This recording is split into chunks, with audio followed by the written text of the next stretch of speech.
चला यानंतर बघूयात आणखी एक चर्चेतली बातमी अशी लोकसभा निवडणुकीत बघा अजित पवार यांच्या पत्नी सुनेत्रा पवार यांचा पराभव झाला होता आणि हा पराभव अजित पवार यांच्या चांगलाच जिवारी लागला।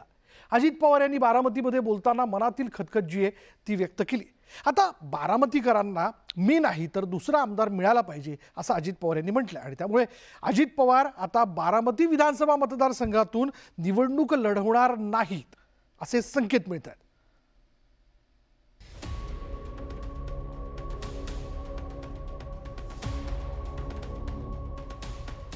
विधानसभा निवडणूक तोंडावर आलेली असतानाच अजित पवारांनी पुन्हा एकदा आमदारकीबाबत भाष्य केलं। हे भाष्य करताना अजित पवारांनी लोकसभा निवडणुकीचा संदर्भ दिला। काम करूनही अशी गंमत होणार असेल तर मग झाकली मूठ 1.25 लाख रुपयांची राहिलेली बरी। मी आता 65 वर्षांचा झालोय, मी तसा समाधानी आहे। जिथे पिकतं तिथे विकत नसतं असं वक्तव्य अजित पवारांनी कार्यकर्त्यांच्या मेळाव्यात केलं। मी पण शेवटी माणूस आहे, मला पण कधी कधी विचार येतो की एवढी सगळी कामं करून बारामतीकर वेगळा पण निर्णय त्या ठिकाणी देऊ शकतात, तर मग आपण पण आता 33-34 वर्ष झाली, मी तर आता दुसऱ्यांना खासदार करू शकतो। बारामती लोकसभा मतदारसंघातून अजित पवार यांच्या पत्नी सुनेत्रा पवार यांना महायुतीकडून तिकीट देण्यात आलं होतं, मात्र सुप्रिया सुळेंनी त्यांचा दणदणीत पराभव केला होता।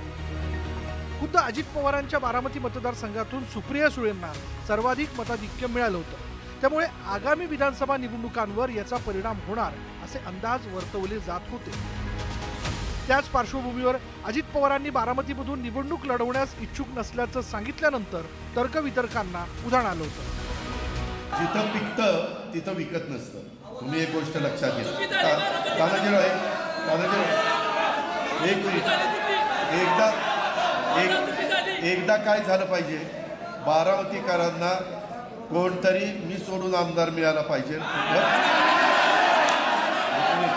आणि मग एक मिनिट, मग तुम्ही माझी 91 ते 2024च्या माझ्या कारकिर्दीची तुलना करा।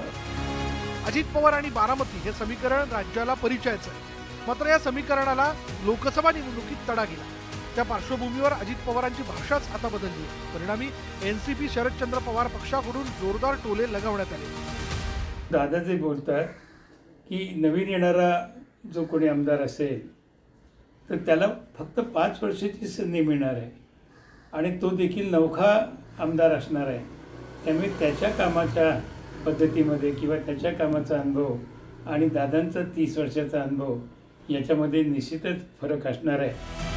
विधानसभा निवडणुकीत बारामती मतदारसंघातून अजित पवार निवडणूक लढवणार की नाही, बारामतीमधून नवा आमदार विधानसभेत पोहोचेल का, या प्रश्नांची उत्तरं 2 महिन्यात मिळतील हे नक्की। Bureau report, news 18 Lokmat.